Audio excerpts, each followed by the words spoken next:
Acción y reacción. André Luiz. Francisco Cándido Xavier, ante el centenario.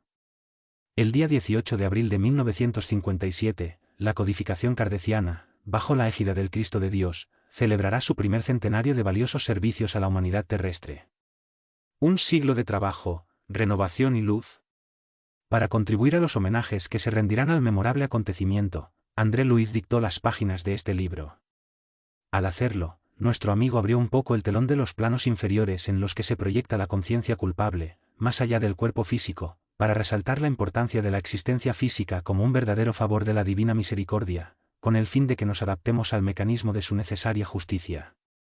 Por ello, combina sus comentarios con la narración de las relaciones que existen entre el plano físico de los espíritus encarnados y los planos pagatorials, donde están los compañeros que ya han abandonado la carne, y que crearon, por los desvaríos de su propia conducta, el infierno exterior, que no es otra cosa que el reflejo de nosotros mismos cuando, por liviandad o crueldad, nos entregamos a la práctica de acciones deprimentes que nos obligan a una fijación temporal en los resultados de nuestros propios errores.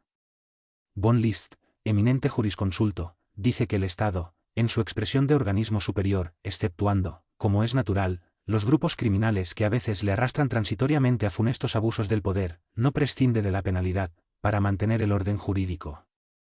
La necesidad de la conservación del propio Estado justifica las penalizaciones.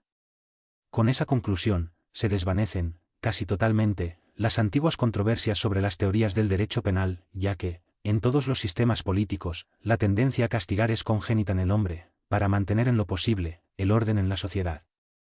André Luiz, no obstante, nos hace sentir que el espiritismo revela un concepto de justicia más amplio. La persona humana no se encuentra simplemente subordinada al criterio de los jueces y juristas del mundo, como si fuesen cirujanos para tratar o extirpar la gangrena social. Cuanto más esclarecida sea, más responsable es de los fallos de su propia conciencia, en la tierra o fuera de ella, al estar envuelta en la culpa. Por tanto, sus páginas tienen el objetivo de resaltar que los principios codificados por Allan Kardec abren una nueva era al espíritu humano, instándole a su propio examen para el reajuste de los caminos trazados por Jesús hacia el verdadero progreso del alma, y explican que el espiritismo, por ello, educa nuestra libertad, intentando no solo que tengamos en la tierra una vida social digna, sino instando a que mantengamos, en el campo del espíritu, una vida individual armoniosa, debidamente ajustada a los impositivos de la vida universal perfecta y de acuerdo con las normas de la eterna justicia elaboradas por el supremo equilibrio de las leyes de Dios. Por eso, presentándolas al lector amigo, reconocemos, en los postulados que abrazamos, no solamente un santuario de consuelo sublime, sino también un templo de responsabilidades definidas, para considerar que la reencarnación es un aprendizaje sagrado de recapitulación de nuestras experiencias, y que la doctrina espírita, reviviendo el Evangelio del Señor, es la antorcha, el farol que resplandece en el camino evolutivo, ayudándonos a regenerar nuestro propio destino en la búsqueda de la felicidad real. En síntesis, el autor nos demuestra que nuestras posibilidades de hoy nos vinculan a las sombras de ayer, exigiéndonos un trabajo infatigable en el bien, para la construcción del mañana sobre las bases redentoras de Cristo. Exaltando así los méritos inestimables de la obra de Allan Kardec, le saludamos, conmovidos, en el bendito centenario. Emmanuel Pedro Leopoldo, 19 de enero de 1957. 1. Luz en las sombras, si afirmaba el instructor Druso, sabiamente el estudio de la situación espiritual de la criatura humana, después de la muerte del cuerpo, no puede ser relegado a un plano secundario. Todas las civilizaciones que antecedieron a la gloria occidental en los tiempos modernos, consagran especial atención a los problemas del más allá. Egipto mantenía un incesante intercambio con los antepasados y enseñaba que los muertos sufrían un riguroso juicio entre Nubis, el genio con cabeza de chacal, y Horus, el genio con cabeza de halcón, ante Mat, la diosa de la justicia, decidiendo si las almas debían ascender al esplendor solar o volver a los laberintos de las pruebas, en la propia tierra, en cuerpos deformes y viles. Los indios admitían que los desencarnados, de acuerdo con las resoluciones del juez de los muertos, subirían al paraíso o descenderían a los precipicios del reino de Varuna, el dios de las aguas y del reino de los muertos, para ser aislados en cámaras de tortura, amarrados unos a otros por serpientes infernales. Los hebreos, griegos, galos y romanos, tenían creencias más o menos semejantes, convencidos de que la elevación celeste se reservaba a los espíritus rectos y buenos, puros y nobles, guardando los tormentos del infierno para aquellos que se rebajaban en la perversión y en el crimen, en las regiones de suplicio, fuera del mundo o en el propio mundo, a través de la reencarnación en formas envilecidas por la expiación y el sufrimiento. La conversación nos fascinaba. Hilario y yo estábamos de visita en la Mansión de Paz, notable escuela de reajuste, de la que Druso era el abnegado director y amigo. El establecimiento, situado en los planos inferiores, era una especie de monasterio de San Bernardo, en una zona castigada por la naturaleza hostil, con la diferencia de que la nieve, casi constante en torno del célebre convento enclavado en los desfiladeros existentes entre Suiza e Italia, allí era sustituida por la sombra densa que, en aquella hora, se hacía aún más densa, móvil y terrible, alrededor de la institución, como si estuviese dominada por un vendaval incesante. Aquel puesto acogedor, que permanece bajo la jurisdicción de nuestro hogar I, fue fundado hace más de 3 siglos, y se dedica a recibir espíritus infelices y enfermos que se deciden a trabajar por su propia regeneración, criaturas que se llevan a colonias de perfeccionamiento en la vida superior, o que vuelven al plano físico, en una reencarnación rectificadora. Por tanto, el enorme caserío, parecido a una amplia ciudad instalada con todos los recursos de seguridad y defensa, mantiene áreas de asistencia y cursos de instrucción, en los que médicos y sacerdotes, enfermeros y profesores, encuentran, después de la muerte terrestre, enseñanzas y actividades de la más elevada importancia.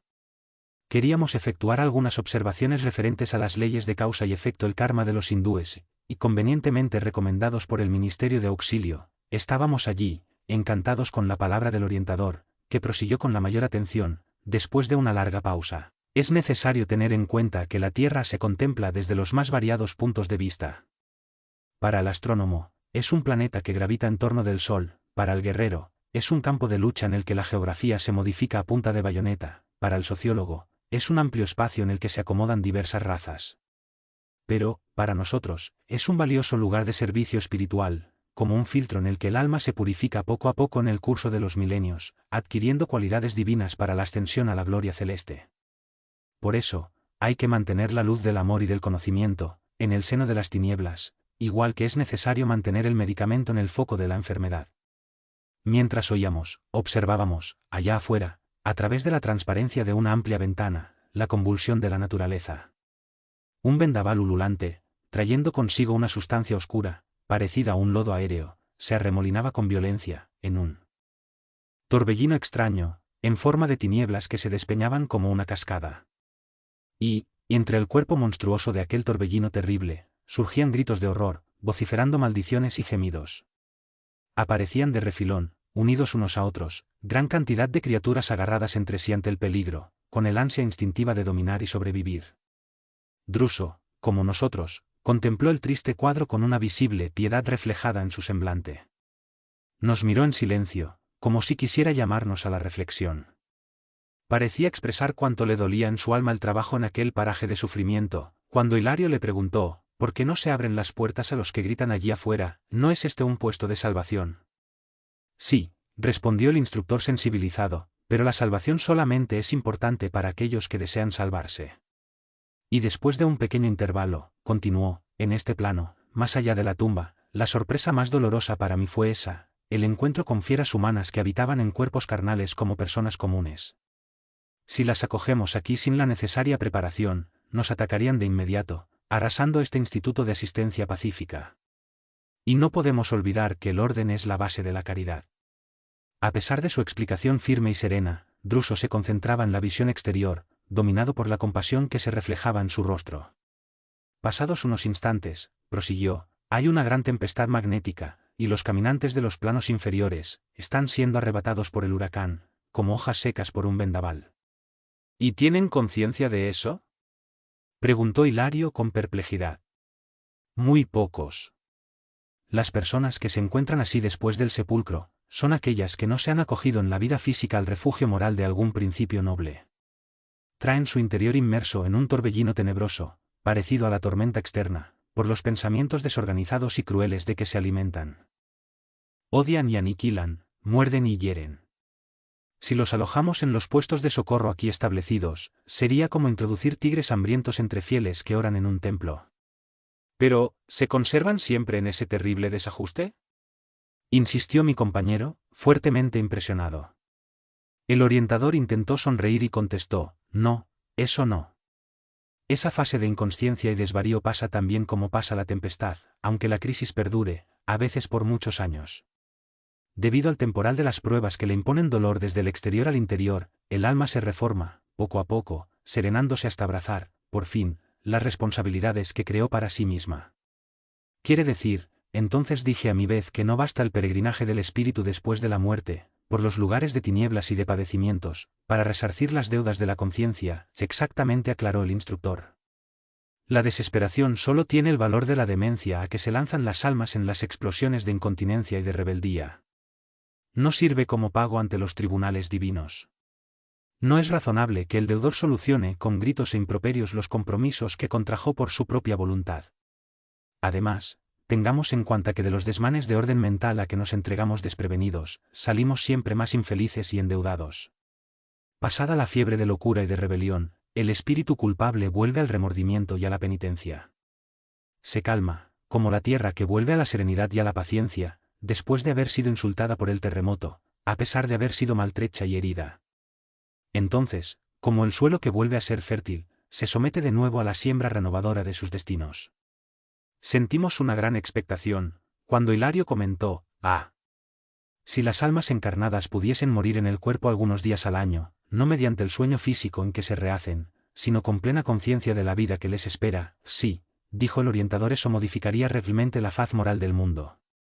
Pero mientras tanto la existencia humana, por larga que sea, es un simple aprendizaje en el que el espíritu reclama benéficas restricciones para poder restaurar su camino. Usando un nuevo cuerpo entre sus semejantes, debe atender a la renovación que le corresponde, y eso exige la centralización de sus fuerzas mentales en esa transitoria experiencia terrestre. La palabra fluida y sabia del instructor era para nosotros motivo de singular encanto y, creyéndome en el deber de aprovechar aquellos minutos, sopesaba en silencio, para mí mismo, la calidad de las almas desencarnadas que sufrían la presión de la tormenta exterior.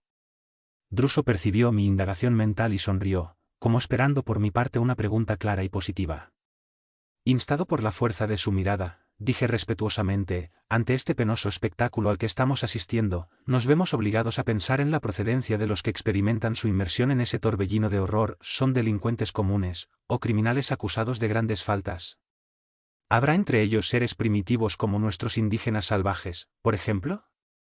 La respuesta del orientador no se hizo esperar. Cuando vine acá, esas preguntas asaltaron igualmente mi pensamiento.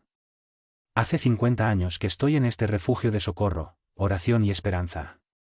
Entré en esta casa como un enfermo grave, después de haberme desligado del cuerpo terrestre. Aquí, encontré un hospital y una escuela. Amparado, pasé a estudiar mi nueva situación, anhelando poder servir. Fui camillero, limpiador, enfermero, profesor, magnetizador, hasta que, después de algunos años, recibí jubilosamente el encargo de orientar la institución, bajo la supervisión positiva de los instructores que nos dirigen. Obligado a efectuar pacientes y laboriosas investigaciones, como parte de mis deberes, puedo deciros que las tinieblas densas, solamente son ocupadas por las conciencias que se oscurecieron con la práctica de crímenes deliberados, apagando la luz del propio equilibrio. En estas regiones inferiores no transitan las almas simples, sencillas, que se encuentren sufriendo los errores naturales de las experiencias primitivas. Cada ser está adherido, por imposición de la atracción magnética, al nivel de evolución que le es propio. Los salvajes, en su gran mayoría, hasta tanto se desarrolla en ellos el mundo mental, viven casi siempre confinados en el bosque que resume sus intereses y sueños, retirándose lentamente del campo de la tribu, bajo la dirección de espíritus benevolentes y sabios que les asisten, y las almas notoriamente primitivas, en gran parte, caminan al influjo de las entidades beneméritas que les sustentan e inspiran, trabajando con sacrificio en las bases de la sociedad, y aprovechando los errores. Hijos de las buenas intenciones, como enseñanzas preciosas que garantizan su educación. Os aseguro que en las zonas que podríamos llamar infernales, solo residen los que, conociendo sus responsabilidades morales, se alejaron deliberadamente de ellas, con el loco propósito de escarnecer al propio Dios. El infierno puede ser definido como un amplio campo de desequilibrio, establecido por la maldad calculada, nacida de la ceguera voluntaria y la perversidad completa. Ahí viven, a veces por siglos, espíritus que se animalizaron, fijándose en la crueldad y egocentrismo. Forman una enorme zona vibratoria en conexión con la humanidad terrestre, ya que todos los padecimientos infernales son creaciones de la misma. Estos lugares tristes funcionan como una criba necesaria para todos los espíritus que desertan de las responsabilidades que el Señor les otorga. De ese modo, todas las almas que tienen el conocimiento de la verdad y la justicia, responsables en la construcción del bien, que en la tierra incurren en ese o aquel delito, desatendiendo el noble deber que el mundo les fija, después de la muerte del cuerpo permanecen por estos lugares por días, meses o años, reconsiderando sus actuaciones, antes de la reencarnación que deben lograr para obtener su propio reajuste. Lo más pronto posible, por eso, se aventuró a decir Hilario, cuando Druso, captando la pregunta, le interrumpió resumiendo, por eso, las entidades infernales que creen gobernar esta región con un poder infalible, residen aquí por un tiempo indeterminado y las criaturas perversas que se afinan con ellas, aunque sufran su dominio, están aquí por muchos años. Las almas extraviadas en la delincuencia y el vicio, que tienen posibilidades de próxima recuperación, permanecen aquí por periodos ligeros o regulares, aprendiendo que el precio de las pasiones es demasiado terrible. Para las criaturas desencarnadas de ese último tipo, que alcanzan el sufrimiento, el arrepentimiento y el remordimiento, la dilaceración y el dolor, a pesar de no hallarse libres de los trastornos oscuros con que han sido arrojados en las tinieblas, las casas fraternales y de asistencia como esta, funcionan, activas y diligentes, acogiéndolas en todo lo posible, y habilitándolas para que vuelvan a las experiencias de naturaleza expiatoria en la carne. Me acordé del tiempo en que yo mismo había deambulado, semi-inconsciente y perturbado, por las sombras, desde el momento en que me había librado del cuerpo físico, enfrentándome a mis propios estados mentales del pasado y del presente, cuando el orientador prosiguió, como es fácil deducir, si la oscuridad es el molde que imprime brillo a la luz, el infierno, como región de sufrimiento y de falta de armonía, es perfectamente posible, constituyendo un establecimiento justo de filtración, para él. Espíritu que se halla en el camino de la vida superior. Todos los lugares infernales surgen, viven y desaparecen, con la aprobación del Señor, que tolera semejantes creaciones en las almas humanas, como un padre que soporta las llagas adquiridas por sus hijos, y que se vale de ellas para ayudarles a valorar la salud. Las inteligencias consagradas a la rebeldía y criminalidad, por eso mismo, a pesar de admitir que trabajan para sí, permanecen al servicio del Señor, que corrige el mal con el propio mal. Por eso mismo, todo en la vida es movimiento hacia la victoria del bien supremo. Druso iba a proseguir, pero una invisible campanilla vibró en el aire, y demostrando estar alerta por la imposición del tiempo, se levantó y nos dijo sencillamente, amigos, llegó el momento de llevar a cabo nuestra conversación con los internados que ya ofrecen muestras de hallarse pacíficos y lúcidos. Dedicamos algunas horas, 2 veces a la semana, a semejante ocupación. Nos levantamos y le acompañamos. 2. Comentarios del instructor. El recinto al que habíamos llegado, era confortable y amplio, pero el conjunto de entidades que lo llenaba, era, en su mayor parte, desagradable y triste. A la claridad de varias lámparas, podíamos observar, desde el gran estrado en que nos habíamos instalado con el instructor, los semblantes deformes que, en su mayoría, allí se congregaban. Aquí y allí, se acomodaban asistentes y enfermeros, cuya posición espiritual era fácilmente advertida, por la asistencia amorosa con que daban valor a los seres que sufrían. Calculé en 2 centenares, aproximadamente, el número de enfermos que teníamos delante. Más de las 2/3 partes de los mismos, presentaban deformidades en su cuerpo.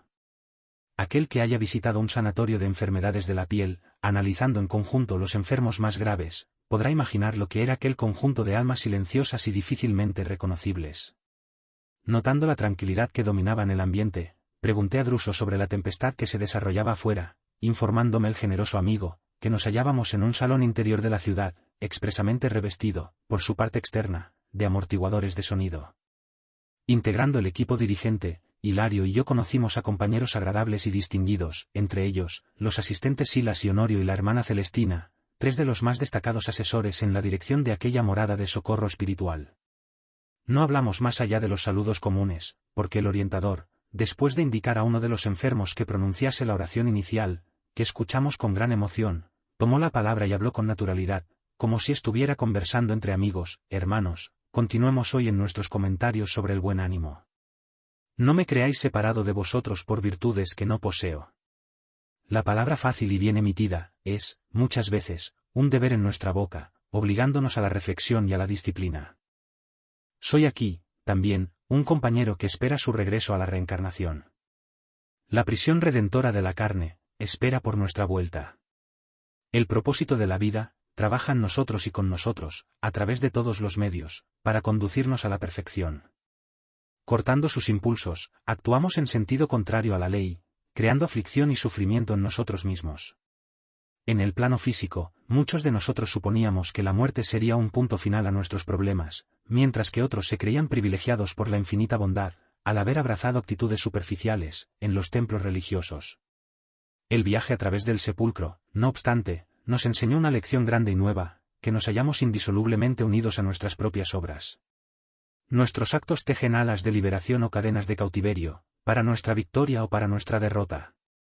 A nadie debemos nuestro destino, si no es a nosotros mismos. No obstante, si bien es verdad que nos vemos hoy bajo las ruinas de nuestras realizaciones deplorables, no debemos sentirnos sin esperanza.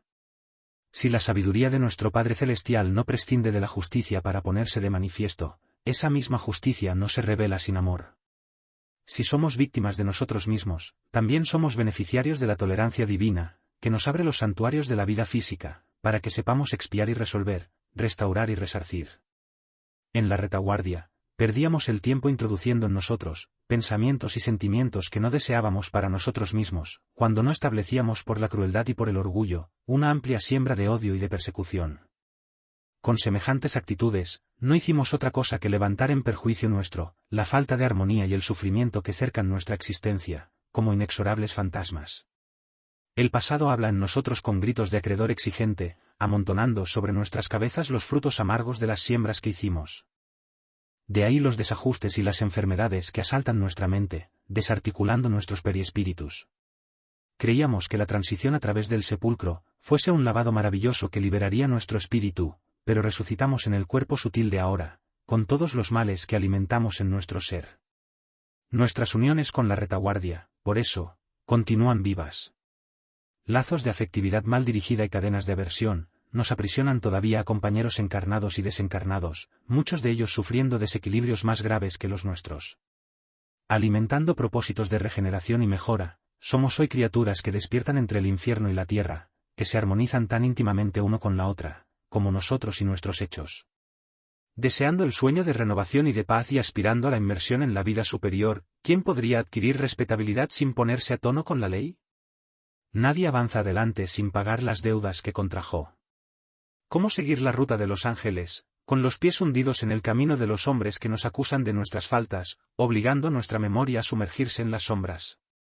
Druso hizo una ligera pausa, y después de un gesto significativo, como queriendo señalar la tormenta exterior, prosiguió en tono conmovedor: alrededor de nuestro puesto de trabajo y de esperanza, se extienden flagelos infernales, cuantas almas petrificadas por la rebelión y la indisciplina podemos ver ahí, víctimas del envilecimiento de sí mismas. El cielo representa una conquista, pero no es una imposición. La ley divina, cimentada en la justicia, funciona con absoluta igualdad para todos. Por eso nuestra conciencia refleja las tinieblas o la luz de nuestras creaciones individuales. La luz, aclarando nuestra vista, ilumina el camino. Las tinieblas, cegándonos, nos encadenan en la cárcel de nuestros errores. El espíritu, en armonía con los designios superiores, vislumbra el horizonte próximo y camina, valeroso y sereno, para llegar a él. Pero el que abusa de la voluntad y la razón, rompiendo la corriente de las bendiciones divinas, crea la sombra en torno de sí mismo, aislándose en pesadillas aflictivas e incapacitándose para continuar adelante.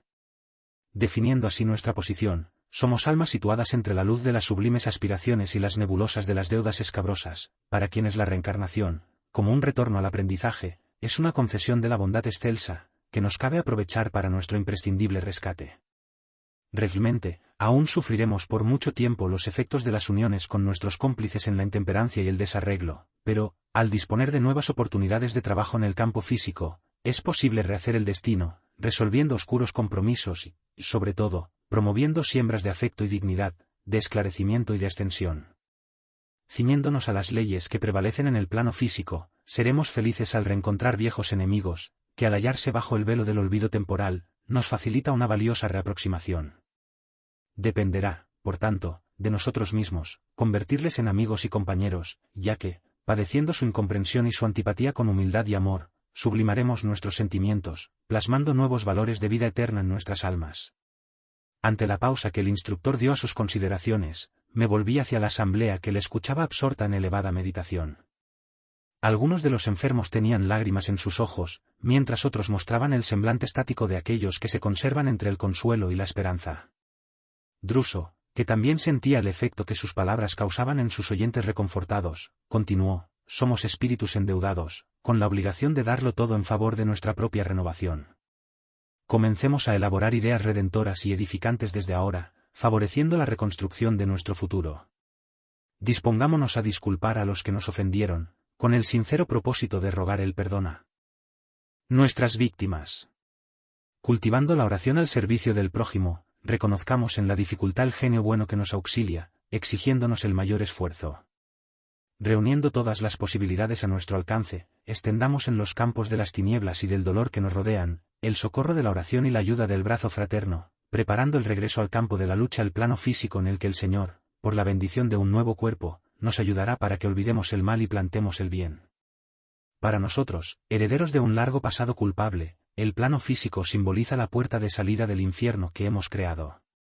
Superando nuestras enfermedades morales y extinguiendo antiguos vicios, en el triunfo sobre nosotros mismos, acrisolaremos nuestras cualidades de espíritu, para que, elevándonos, podamos extender nuestras manos amigas a los que yacen en el infortunio.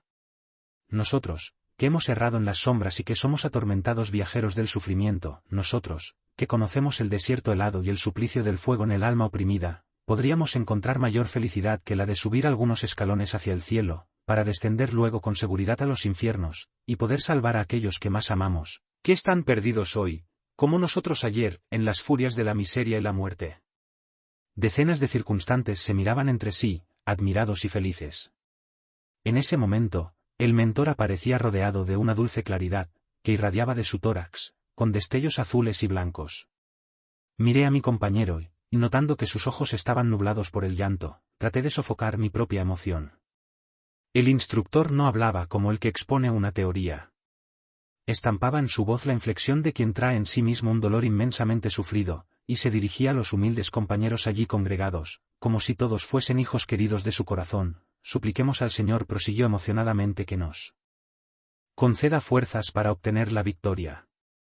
Victoria que nacerá en nosotros para lograr la gran comprensión. Solamente así, al precio del sacrificio, en el reajuste, conseguiremos el pasaporte liberador. Al hacerse el silencio, se levantó una señora de aspecto triste, y caminando hacia nosotros, se dirigió al llorando: amigo mío, perdóneme la interrupción. ¿Cuándo partiré para la vida terrestre con mi hijo? Siempre que puedo, le visito en las zonas tenebrosas. Pero ni me ve ni me escucha, sin darse cuenta de la miseria moral que lo envuelve, continúa autoritario y orgulloso. Pablo, no obstante, no es para mí un enemigo, es un hijo inolvidable. ¡Ah! ¿Cómo puede el amor contraer semejante deuda? Sí, se exclamó Druso con reserva, el amor es la fuerza divina que frecuentemente vilipendiamos. Le tomamos simple y puro de la vida con que el Señor nos crió, y con él inventamos el odio y el desequilibrio, la crueldad y el remordimiento, que nos sumergen indefinidamente en las sombras. Es casi siempre por el amor, por lo que nos enredamos en hirientes laberintos, en lo referente a la ley. Amor mal interpretado, mal conducido. Como si volviese de una rápida fuga a su mundo interior, emitió un nuevo brillo en su mirada, acarició las manos de aquella torturada mujer, y dijo: esperamos que pueda reunirse con él en breve, para dar comienzo a su valiosa empresa de rescate. Por los informes de que disponemos, no ha de demorarse mucho en las inhibiciones en que todavía se encuentra. ¿Tengamos serenidad y confianza? Mientras la mujer se retiraba con una sonrisa de paciencia, el instructor comentó con nosotros: nuestra hermana posee excelentes cualidades morales, pero no supo orientar el sentimiento materno con su hijo, que ahora yace en las sombras. Le transmitió ideas de superioridad malsana, que cristalizaron en su mente, favoreciendo sus accesos de rebeldía y brutalidad. Transformándose en un tiranuelo social, el infeliz fue lanzado, sin percibirlo, en un pantano tenebroso tan pronto como dejó su cuerpo físico, y la desventurada madre se sintió responsable por haber sembrado en él engaños que arruinaron su vida, esforzándose hoy por elevarlo. ¿Y podrá realizar su propósito?, preguntó Hilario con interés. No lo dudemos, replicó nuestro amigo con convicción. Pero, ¿cómo? Nuestra amiga, que traicionó la fibra de responsabilidad moral por el exceso de comodidad, regresará a la reencarnación en un entorno económicamente pobre, recibiendo en él, cuando nuevamente sea una mujer joven, sin protección alguna, al hijo que ella misma complicó en las antiguas fantasías de mujer fútil y rica. Carente de recursos económicos, será la inspiradora de heroísmo y valor en su nuevo hijo, regenerando en él la apreciación de la vida y purificando sus energías en la forja de las dificultades y del sufrimiento. ¿Y vencerán en ese difícil intento?, preguntó mi compañero, de nuevo, evidentemente intrigado. La victoria es la felicidad que todos les deseamos. ¿Y si perdieran en esa batalla proyectada? Ciertamente, manifestó el orientador con expresiva inflexión de voz, regresarán en peores condiciones a los abismos que nos rodean. Después de una sonrisa triste, Druso agregó, cada uno de nosotros, espíritus endeudados, al renacer en la carne, transporta consigo para el plano físico, un trozo de cielo que sueña conquistar, y un amplio manto del infierno que plasmó en sí mismo. Cuando no tenemos fuerza suficiente para continuar al encuentro del cielo que nos da oportunidades de ascensión, volvemos al infierno que nos fascina en la retaguardia. Nuestro anfitrión iba a continuar, cuando un anciano tambaleante se acercó a nosotros y le dijo humildemente, instructor, estoy cansado de trabajar en las dificultades de aquí, hace 20 años que traigo locos y rebeldes a este asilo, cuando volveré a disfrutar de un cuerpo en la tierra, para descansar sumergido en la carne, al pie de los míos. Druso le acarició la cabeza y respondió, conmovido, no desfallezcas, hijo mío. Consuélate. También nosotros llevamos muchos años presos en esta casa, por imposición de nuestro deber. Sirvamos con alegría. El día de nuestro cambio será determinado por el Señor. El anciano se cayó con tristeza en sus ojos. Después, el orientador tocó una pequeña campanilla, y la asamblea comenzó a disfrutar de libre conversación. Un joven de expresión simpática se acercó a nosotros y, después de saludarnos afectuosamente, dijo, inquieto, escuchando su palabra educativa y ardiente, ¿no logro salir de los enigmas de la memoria porque sufrimos el olvido después de la muerte física?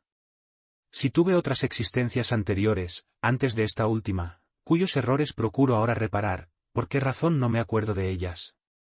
Antes de partir para el campo físico, en la última encarnación, debo haber tenido buenos amigos en la vida espiritual, del mismo modo que alguien, viajando en la tierra de un continente a otro, normalmente dejan los muelles afectos que no le olvidan. ¿Cómo justificar la amnesia que no me permite recordar a los compañeros que debo tener a distancia?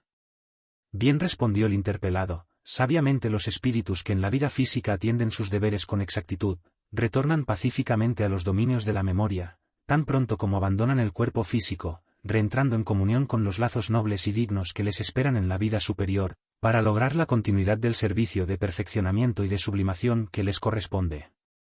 Pero para nosotros, conciencias intranquilas, la muerte en el cuerpo físico, no constituye una liberación. Perdemos el vehículo carnal, pero continuamos sujetos al poste invisible de nuestras culpas. Y la culpa, amigo mío, es siempre una nube de sombra que eclipsa nuestra vista. Nuestra memoria, en relación a nuestras caídas morales, se parece en cierto modo a la película fotográfica que, si no se protege convenientemente, se echa a perder. El mentor hizo una breve pausa en sus nuevas consideraciones, y continuó, imaginemos que la mente es como un lago. Si las aguas están tranquilas y limpias,